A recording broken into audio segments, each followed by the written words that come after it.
तापमान उष्ण असताना दुपारी अचानक आभाळ भरून येत मुसळधार पावसाला सुरुवात झाली.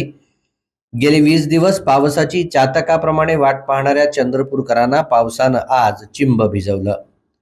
7 जून हा चंद्रपुरात पावसाचा आगमनाचा दिवस असताना यंदा पहिला मुसळधार पाऊस आज बरसलेला दिसला. सोसाट्याचा वारा आणि विजांच्या कडकडाटासह पावसानं दमदार हजेरी लावली. जिल्ह्याच्या विविध भागात पाणी टंचाई तीव्र होत असताना जूनमध्ये पाऊस हजेरी लावणार की नाही अशी शंका शेतकरी व नागरिकांच्या मनात होती. मात्र आज सुमारे अर्धा तास जास्त होऊन जोरदार पाऊस बरसला. त्यामुळे तीव्र उन्हाच्या झळांपासून नागरिकांना दिलासा मिळाला.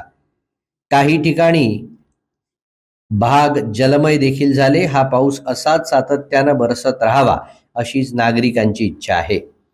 हवामान खात्यानं आज चंद्रपूर जिल्ह्यासाठी ऑरेंज अलर्ट जारी केला होता. तो प्रत्यक्षात उतरल्याचं दिसलं.